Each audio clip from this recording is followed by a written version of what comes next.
Is ito po ay kubo na pwedeng tambayan ng mga nagbabantay dito sa farm, at saka ito po yung gamit na ginagamit namin para sa paggawa ng kubo at saka pang extend ng mga kulungan. Ang tawag po dito ay nail gun.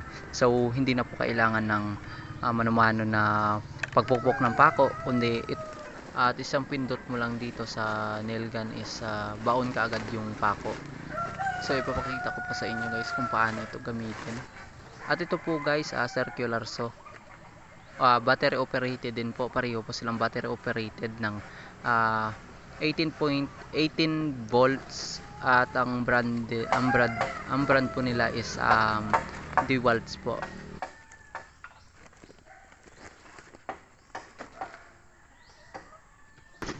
At ipapakita ko po sa inyo guys kung paano ito gamitin. Ayan guys, no, kung makikita nyo, meron siya parang magazine. So dyan po natin ipapasok yung kanyang bala, pako. Ayan, pasukin lang po natin.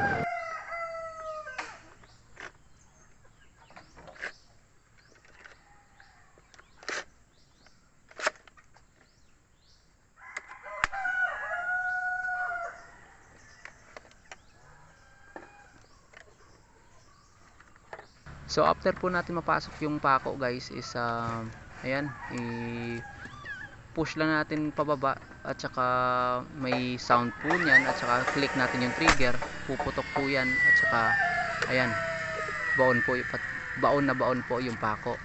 Kaya sobrang dali lang po talaga kapag yan ang gamit. At itong next naman natin guys is ito po yung circular saw. So bale madali lang po ito, press lang natin yung ano niya. So press lang natin, so gagana po yan. Ayan, lakas niyan guys. 18 volt din po yan guys, at saka same brand, DeWalt. So bale in just 3 days guys, ito na po natapos namin. Yan po, at saka itong extension ng ating breeder.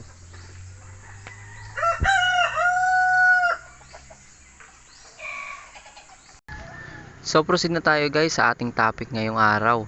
So yung topic natin ngayon guys is yung ating mga breed, kung ano yung mga breed na inalagaan namin dito sa aming munting farm.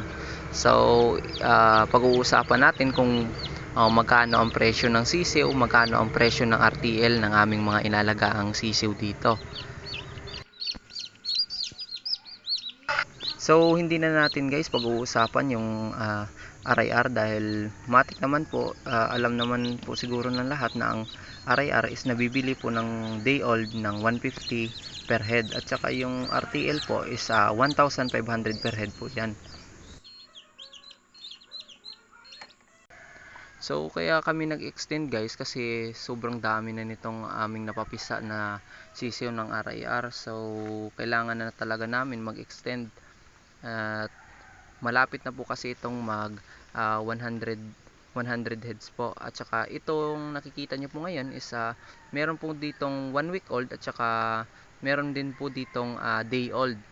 So bale, kaya po talaga sinisikap po namin na mas mapabilis yung paggawa ng extension ng pabahay nila, para po malipat na din yung ditong mga nasa magwa 1 month old na po ito guys. Yan guys yung nakikita nyo ngayon.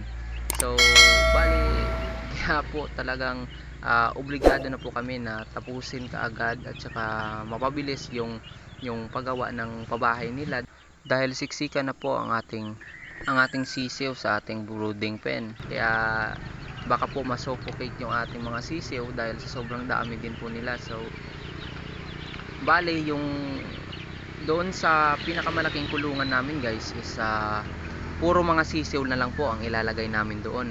Bali, aalagaan lang po sa brooding. Pag pwede na pong ilapag sa ating growing pen is ililipat na po natin. Kagaya po nito, magwa 1 month old na po ito and vaccinated. So pwede na po natin ilapag yan sa ating manukan.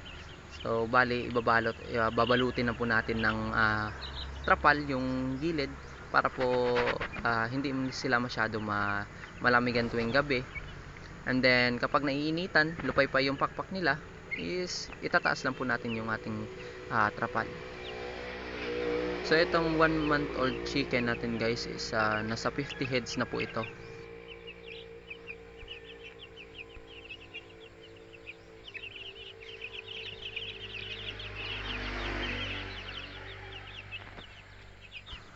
So punta tayo dito guys sa ating manukan sa kulungan.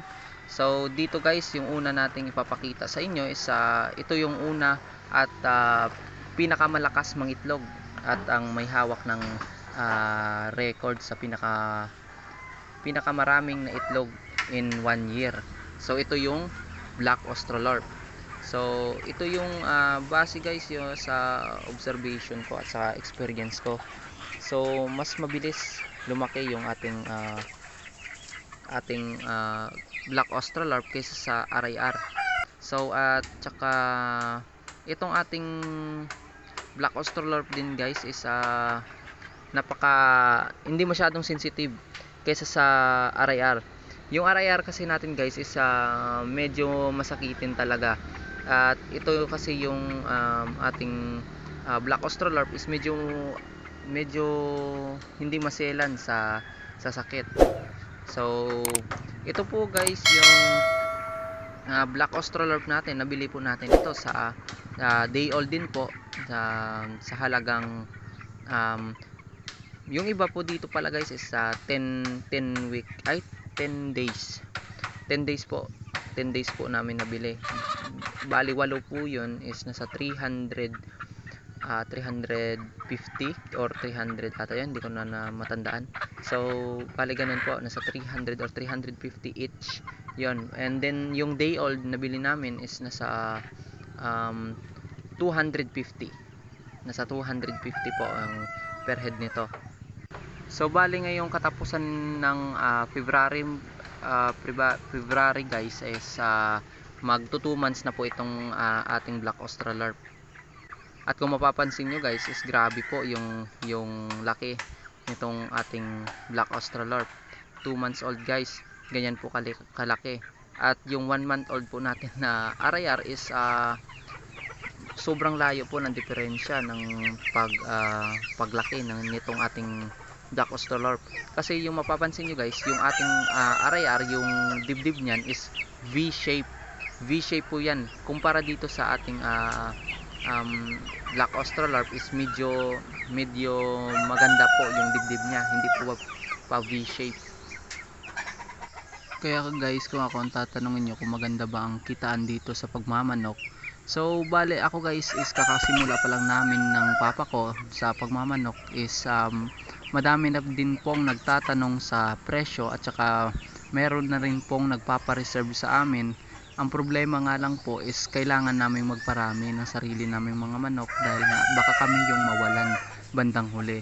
Dahil tumatanda din po ang hen natin, kaya kailangan is tayo po muna is magpaparami tsaka po tayo magre-release ng mga manok. So marami din po nag-i-inquire sa kung magkano yung fertile egg, kung magkano per head ng sisiw. Meron po talagang gustong bumili. Yun nga lang po is hindi pa po tayo re-release ng mga day old chicks at saka itlog dahil nga nagpaparami pa po tayo ng mga sisiw.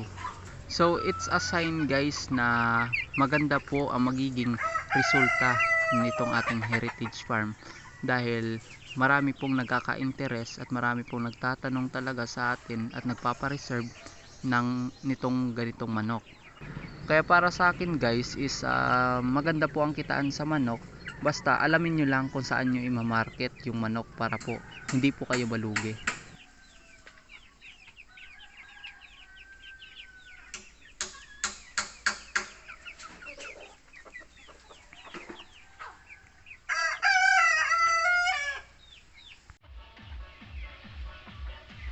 At ito guys, di ko pala napakita sa inyo yung sisiw nito. So yung sisiw nito guys is kulay puti, yung Hubbard. At ito po ay ang presyo po nito is depende po talaga sa mayroon po kasing mas malaki po dito sa Hubbard natin is 99 pesos per per head po. At saka yung day old din po ng medyo low quality ng Hobart is nasa 60 pesos po. At saka ito po mapapansin nyo is balot na balot itong dito na kulungan, dahil po ito po ay yung isa sa pinakamahal na breed na nabili namin. So binili po namin ito is day old, at saka ito po yung talagang pinaka-iingatan namin dahil nga sa presyo nito. So ito guys, yung isa sa pinakamahal dito na sisiw dito sa aming farm. Ito po ay nagkakahalaga, nabili po namin dito sisiw pa lang, day old, 300 each po ang pagkabili namin dito sa sisiw pa lang. So ito po yung magto 2 months po ngayong katapusan. Ito po yung tinatawag na Golden Buff Orpington. Ayan siya. So ang ganitong lahi guys is brown eager din po siya, and then malaki po ang kanyang lahi, mas malaki po kaysa sa RIR. So meron po akong ganito na pati sa paa po is merong balahibo. Ito po kasi wala, yung iba po wala, pero meron akong ditong Buff Orpington na merong balahibo pati pa. Ito guys, so malaki na oh. Magto 2 months po ito ngayong katapusan. Ayan po siya.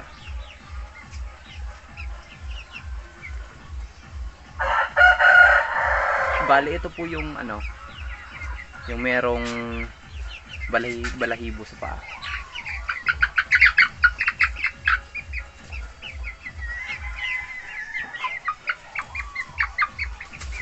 Ito guys, oh.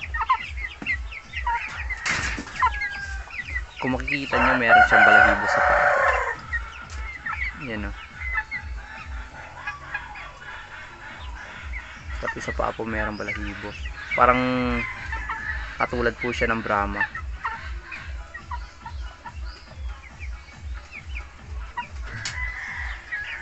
Yan. Ito po ay Buff Orpington. So bali ang Buff Orpington po namin dito is 7. And then ito yung isa sa pinakamahal naming nabiling manok. Day old din po namin ito nabili. Ito po yung tinatawag na Golden Laced Orpington. So ito po ay nabibili sa, bali yung Buff Orpington po pala is nabibili po dito ng 3,500 each. RTL na po yun, mapababae or lalaki po. 3,500 each ng RTL, bali parang triple ng presyo ng RIR. And then ito yung pinakamahal. Ito po yung day old na bili namin is 500. Sisiw pa lang 500, at saka yung RTL po nito is umaabot po each ng 8,000 each po yung bintahan nito. Bale sa pagtatanong-tanong ko, may bumibenta po ng mas mababa po sa sa 8,000, pero sabi nila is 8,000 po talaga yung each ng RTL ng Golden Laced Orpington. So ito po yung magto 2 months na din kayo ngayong katapusan. 3 lang po yung nabili ko. Ito guys, so yan po yung Golden Laced Orpington.